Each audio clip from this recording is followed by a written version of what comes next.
Hello everyone and welcome to Black Pig Printmaking Studios here in Frome in Somerset in the UK.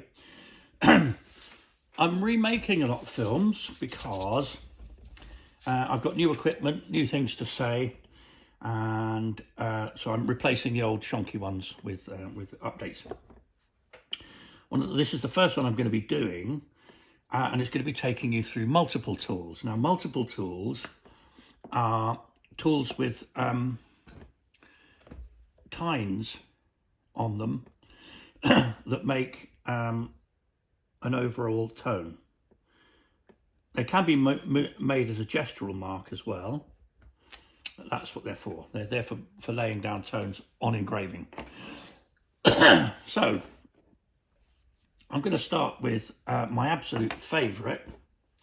These are all made by EC Lions, by the way, of New York. This is my favourite. I've had to change the handle because the Lions handles are quite horrible.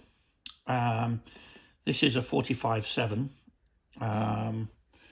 Intaglio Printmakers is the place we get them in the UK, but they keep selling out because my students keep buying them because they're really popular. I've cut a rebate in here as well, so I've modified the handles of all of these, and that's so that I can fit my little pinky in there. I don't know if you can see that. That helps me to get a much lower angle, a much flatter angle when working on the block. I got the idea from Victorian engraving tools, all of which have quite a deep rebate so that you can get your little pinky in there. Sometimes when I nod off at work, I wake up and I'm still in position because the pinky's holding everything in place. Right, I'm going to take you through the grades.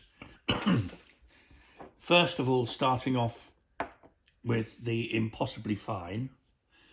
This is a 119.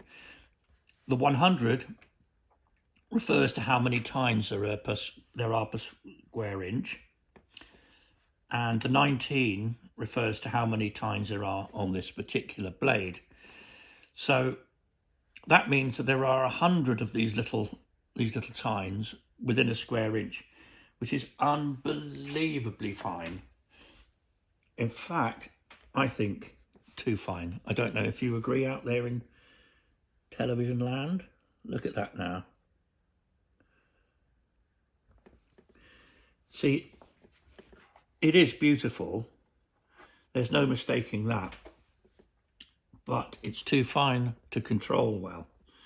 So my choice, okay, I'll take you through the next one down, which is an 85/15.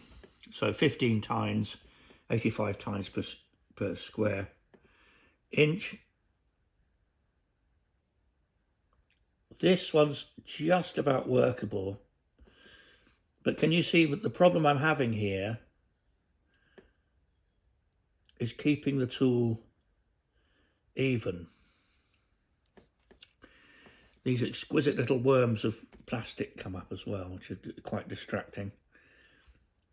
It's like watching one of those satisfying industrial processes films. It's very hypnotic. This, however, is the one that I use the most.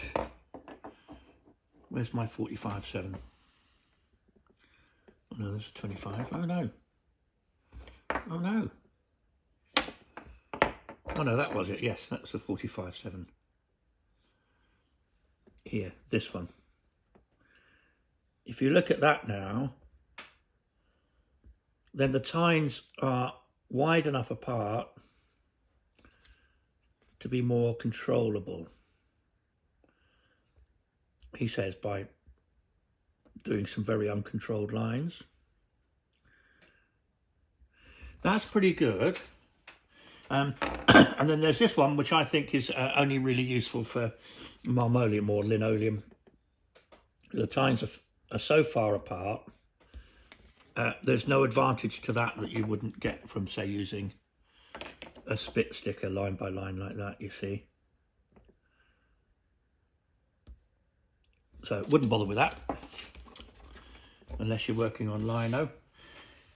Now, this is new to me and I'm still getting used to it, and I find it all a bit chaotic and mad. This is called a half-tone rake. You've got 25 tines per square inch there, 45 there. 45 is my sweet spot, that's where I like to be. 25.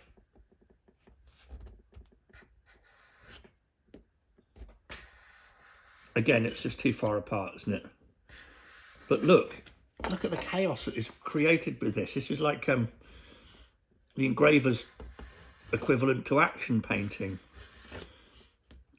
The only engraver I know who made marks like this was John Farley.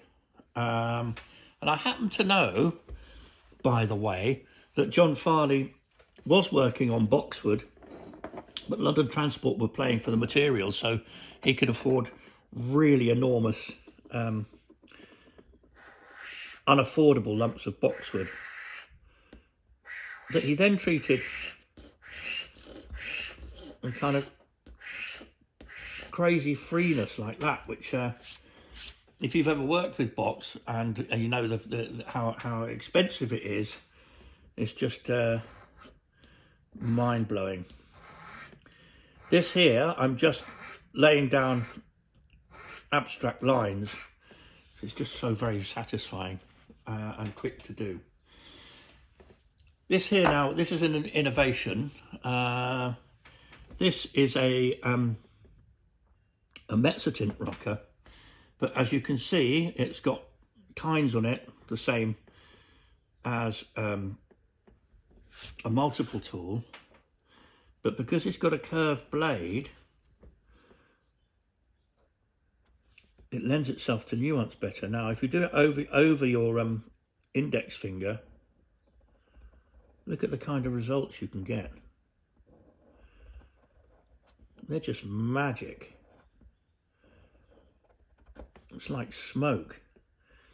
And when the lines interlace, creating hatching, it's just absolutely beautiful.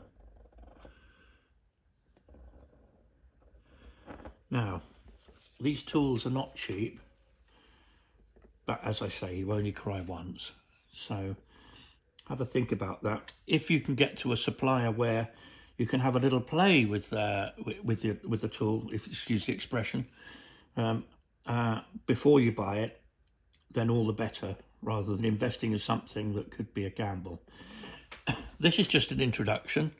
You need to do more homework than this, but now they're an essential part of my toolkit, especially if you've got large areas of tedious repetition to do. With a 45/7, I've had to do a lot of grass recently. Can't say I enjoy that all that much.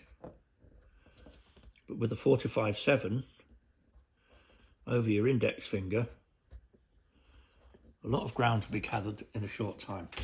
Okay, this is me saying goodbye from Black Pig, and good luck to all of you out there.